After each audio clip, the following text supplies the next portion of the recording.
What's going on, everybody? It's your observant lineman, Uche Nwaneri. Before we start this video, we'd just like to say rest in peace to Chadwick Boseman. Obviously, the world has been shocked by the news about his passing.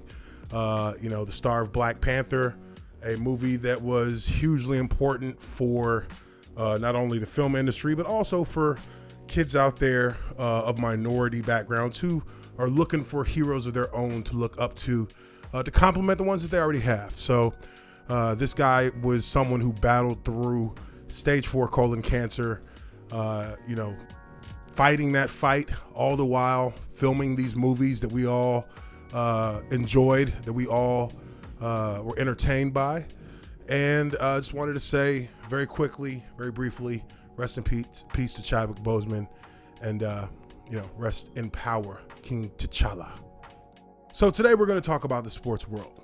We're going to talk about the effect that everything of the last 6 months has had on the sports world, my perspective on why I think there needs to be some kind of reconciliation that needs to happen quickly, and just overall, just looking for some kind of return to escapism for many of the fans out there who are dealing with circumstances in today's society that have put them in precarious positions themselves, outside of, the larger social messaging and all these different things that are going on right now. People are looking for an escape. And, I have my own reservations about certain things and the way that they're being portrayed, not only by the media, but also by players who were just missing some information to give them a little bit more knowledge into what it is that they're trying to promote. And before I go any further in this, just to be 100% clear with everybody here, I'm not really picking a side on this. So if you came here expecting me to bash, the NBA or the NFL or the NHL or the MLB, you'll be sadly mistaken. Not going to be bashing, but I will keep it real. I'll keep it real 100% about what I think, what makes sense, and what I agree and don't agree with. And this is, and the irony of this is not lost on me at the moment, but there is a quote that is very profound, and I'm sure a lot of people have heard this quote, and I never really thought about it at its depths until the last 24 hours with the passing of Chadwick Boseman, and encompassed in all of the things going on right now in our sports world, because he was a fan of sports as well.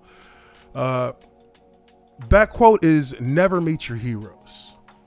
And why do you never want to meet your heroes? A lot of people have heard that quote before. You never want to meet your heroes because when you meet you're not meeting heroes.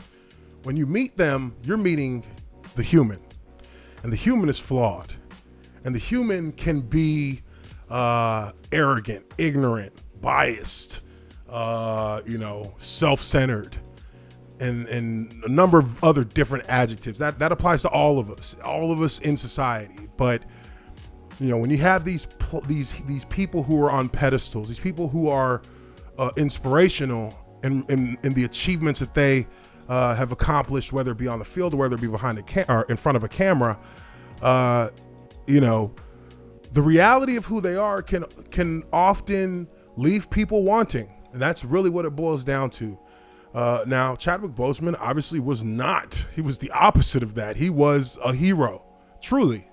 But we take a look in the sports world, and I always believed as an athlete that we were looked at as role models. I believed that we were the individuals who little kids wanted to be like when they grew up. We realize what our platform provides us. We realize what we mean to the community. So going through all of that context, what is going on right now with our sports? You look at the NBA, you've got boycotts.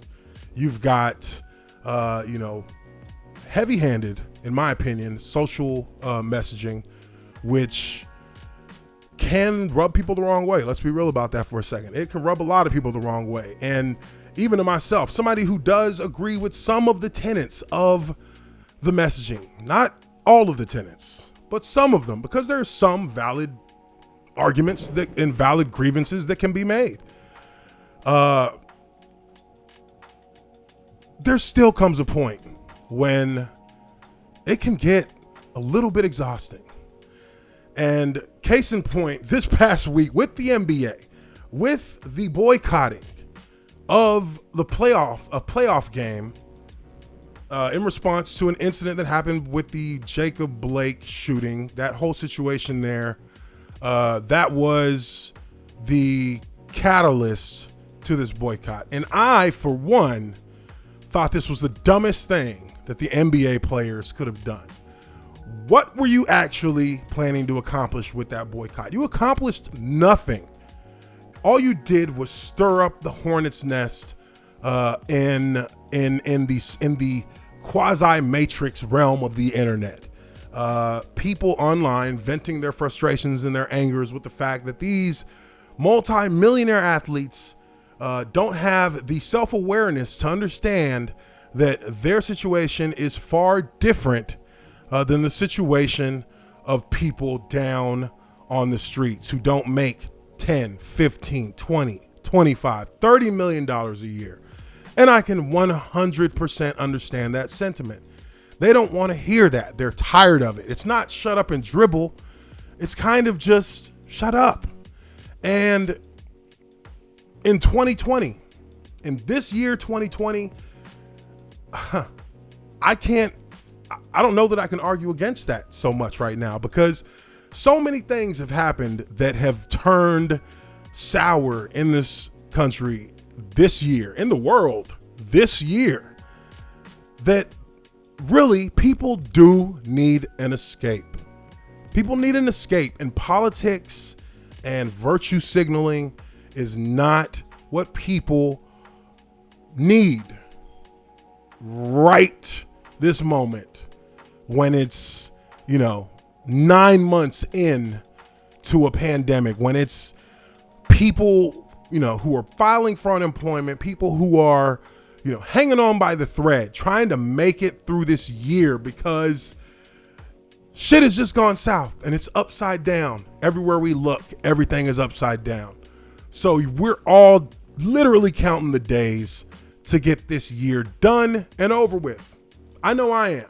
It's been a heck of a year. I've lost friends. I've had friends who've passed away, and it's never been so bizarre and surreal that a single year can just seem like an eternity of bad news. People need an escape. I get where people are coming from with that. Athletes want to have their voices heard. They want to try and speak for the people without voices. I understand that. But you have to be strategic. But I think that there was a point that was made a few days ago by a famous former player in the NFL. And people went after this guy for what he said. And I'm referring to BrianUrlacher. BrianUrlacher made a post speaking about Brett Favre and his Monday night performance back when his father passed away, and how through that adversity, Brett Favre went out there and threw 4 touchdowns and had, an all-time Monday Night Football performance, and that grew his legend even larger. And that's absolutely right. Like, Brett Favre's legend became even bigger after that game because of what he was dealing with. The Bears organization distanced themselves with a very corporate statement saying that the views reflected in this tweet are not those of the Chicago Bears, which I expect from a corporation that has a bottom line to worry about. But you know what? If I'm being 100, if I'm keeping it real right now, I agree with BrianUrlacher. I agree with him. Now, the part where he, went on talking about the whole Jacob Blake situation and that part of the post, I mean, meh. The message he was trying to send, I wholeheartedly agree with the sentiment of it, because if we learned one thing from football, if we learned anything from football, playing through adversity has always been a paramount fixture of the football experience. And for players not to be able to use that part of their sporting experience, of their profession and craft, to raise their message to a higher level, while at the same time, maintaining that image as somebody who is truly out there as an exceptional athlete. I think that has been a great disservice to all of them. Sports has been the chosen getaway for our society in moments of turmoil and moments of grief. We have looked to sports. Football in this generation, football has been the sport that the country has looked to. Basketball has also been a sport that's been up there on that platform, as well as an ultimate, kind of as an environment for people to actually find hope, find energy, find will and resolve. It's come from sports. Sports has always played a role in that, and it's a pain to see that kind of dissipate. And I think that in what BrianUrlacher was saying, I think that there was some truth in the sentiment that when things get bad, when things aren't going your way, whether it be on the football field, whether it be in life, when you dig deep and continue to fight forward, you give yourself the best chance to solve those issues. Watching these players boycott for one day, it was a little bit embarrassing, because that's not, you didn't start it right, and you looked even more foolish with the way you ended it. You guys took 2 days off and then went back to playing basketball. Nothing has changed in regard to anything you have fought or said you were fighting for. Nothing has been even addressed in the 48 hours that the NBA players took off from the playoffs in order to, I guess, boycott. And yet, when I think of some of the greatest sports moments in history, these were players in those times that played through what was considered, extreme circumstances. Michael Jordan played an entire basketball game with the flu. We know the flu game. But even more so than that, Michael Jordan's father was killed, murdered. And Michael Jordan played basketball to honor his father. He won a championship to honor his father. And I'm not saying that these situations are exactly in context the same as what is going on, in our society today. But whenever people have looked for ways to internalize their pain and turn it into something positive, at least in the sports world, it's always been by going out there and doing what it is you love to do. And in a way, these players and these athletes who have gone out and played in order to honor those who had fallen or those who they had lost, these people had carved out a space for them, for their own legacy in their sport. These are people who have done what those who knew them would have expected them to do, to play. Now, there is a difference between, an individual's message and an individual's struggle and pain, and a group's struggle and pain. Well, I can tell you one thing. I'm not terrified to walk out my door in the morning. I'm not scared to go out and go to the store because I'm a black man. My parents come from Nigeria. My parents came to this country, nothing. They had nothing. Now they own multiple businesses. They own multiple pieces of land. They are the American dream. And, and there's always obstacles that come along with that. Have I dealt with racism in my life? Absolutely. Have I allowed it to hold me back? Have I stopped what I was doing in my life in order to give that situation, credence and control over my actions? No, never. I focused on what I had to do and I got it done. For athletes, for us who have been, whether it be professional level, collegiate level, high school level in sports, there is something that is desperately needed in this country right now to stem the tension, to stem the division, and to kind of bring people into an arena of some kind of togetherness again. And sports has always been that. Football has always been that. Basketball has been that. Associating everything that happens with a certain narrative, whether it be on the left or whether it be on the right, is just tired at this point.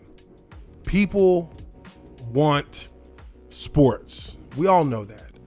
People don't want their sports to be bogged in politics. We know that. And unfortunately, there is just a clashing of those worlds that cannot be helped right now. So we got to be more strategic. Everyone has to be more strategic. Can't be, one thing happens and we have a knee-jerk reaction. And I know for me, I'm just going to keep doing what I do. I'm going to try and be honest about everything I feel when I talk about football, when I talk about sports, but also, it's only my opinion. You don't have to agree. I don't need you to agree. And I'm actually, very open to being flexible and being a person who can evolve their perspective if enough information is there for me to do so. I'm not opposed to that. Never have been, never will be. I'm not stuck in one lane when it comes to my process of thought. I consider myself to be very versatile in that regard, actually. So we got to find somewhere and some way to make sports that escape for America that it's always been. Just my thoughts. Let me know what you guys think. Leave your comments down below in the comments section. Remember to hit the like button if you like this video and subscribe to Uche Nwaneri, the Observant Lineman. I appreciate you guys for checking out this video, and I will catch you all on the next one. Peace.